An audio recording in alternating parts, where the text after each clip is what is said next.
Hello, welcome back to another breaking news update. My name is Jimmy Boyd, and you were watching Boyd News. I want to thank you so much for tuning in today. I've got some big news coming out from Britain that I want to share with you. We're going to be talking about their government and their economy. So, the new British government has come out and declared that the country is broke and broken.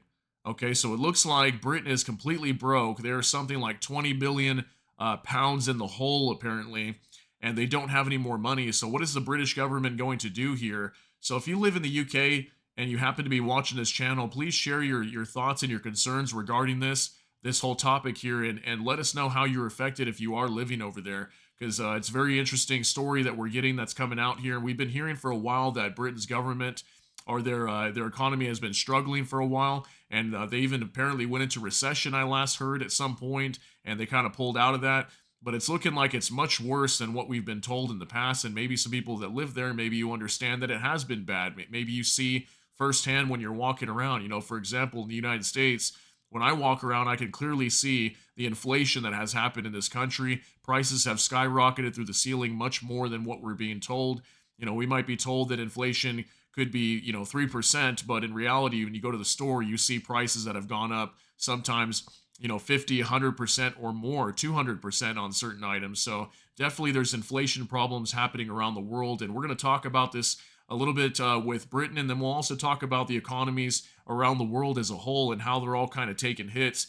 And this ties into like war and stuff, because typically whenever countries are suffering financially, that's a lot of times when we start to see wars breaking out. And we are seeing that around the world. We're seeing lots of economic issues with multiple countries, especially big countries like Britain here. Okay, very large economy.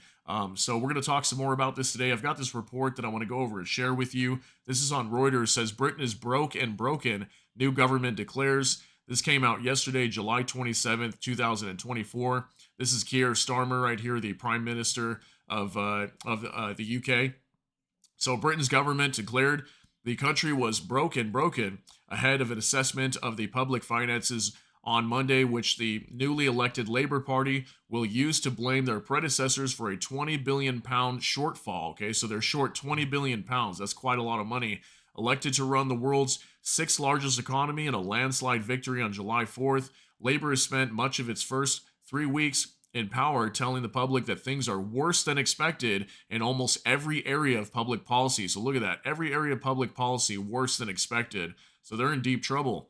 Finance Minister Rachel Reeves will set out the findings of a fiscal review in a statement to Parliament that will accuse the Conservative Party, which led the country for the previous 14 years, of making unfunded spending commitments to try to win public support.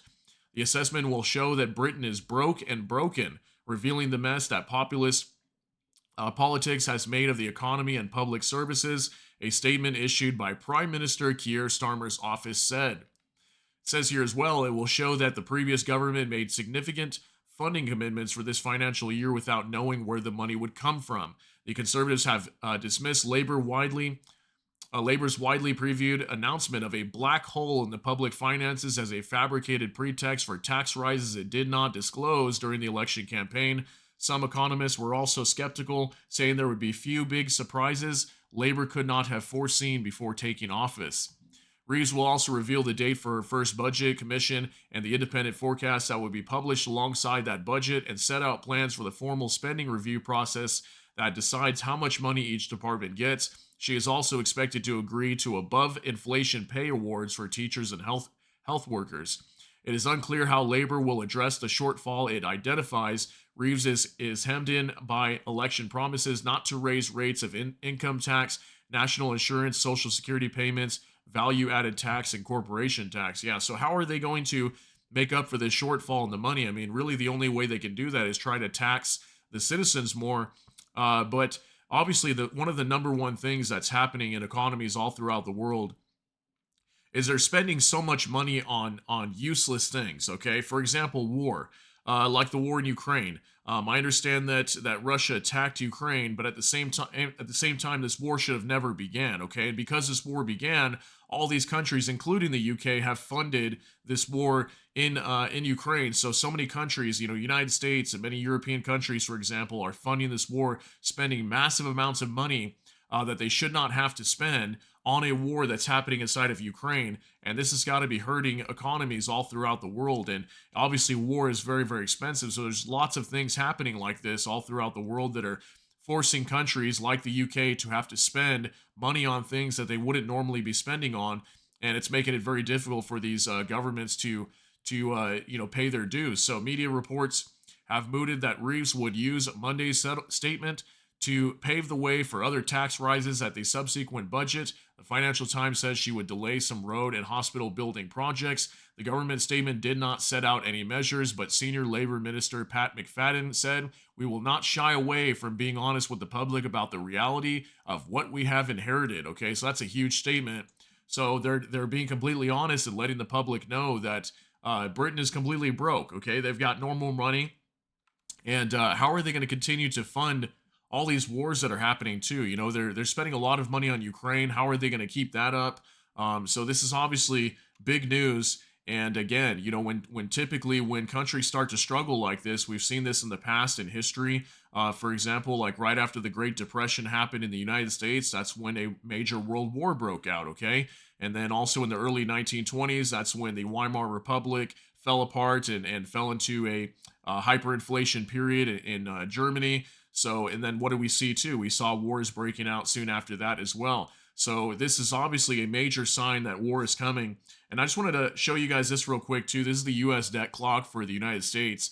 And look at this, almost 35 trillion in debt, okay? And from what I understand, the US is tacking on roughly about 4 trillion. I think it's like 4 trillion a year or something, like a trillion every like 3 or 4 months or something like that. It's an insane amount of money. Whatever it is, whatever the exact number is, it's a lot of money and debt that is being tacked on to the citizens of America. And if you look at here too, 900,000 just in interest alone, interest payments that the US is paying right now, and it's almost matching defense. Isn't that absolutely insane? And I've heard that just the interest on debt by the end of next year, some economists are saying that it could be as high as like 2 trillion. So at what point, you know, even look at the US, just in a few years from now, could be in a complete catastrophe as well. And then if we look at the timeline of wars that are potentially going to break out, there's lots of warnings that Russia could go to war with NATO within like the next 5 years, maybe by 2028 or something like that. So if we look at the timeline of how economies are doing right now, and that they're slowly coming to a major crash and falling into crazy amounts of debt, and there's energy crises happening throughout all kinds of different countries. There's lots of big problems. And even this right here, we've got this report that just came out a few days ago from Russia, okay, from Moscow Times. Russia's central bank raises rates to 18% amid inflation woes. So even Russia's economy being hammered right now too, and they're having major inflation problems. They're having to raise their rates to 18%, whereas before I think they had it at 16%. And we know that Russia's economy has been taking a beating over the last few years, ever since this war began in Ukraine and all these sanctions that are happening.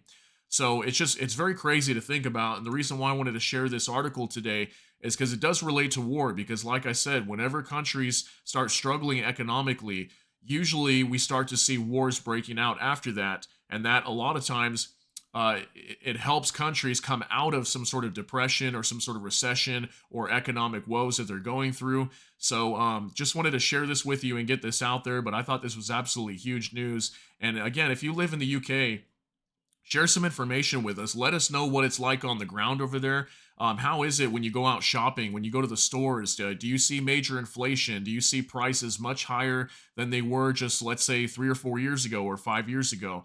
What kind of effects are you seeing in the housing market? Okay, is it much more expensive to buy a home now as it was before? Share those details with us if you have that, because I'm pretty sure it would be very similar to what we're seeing here in like the United States, for example. Because like in the United States, it's really bad.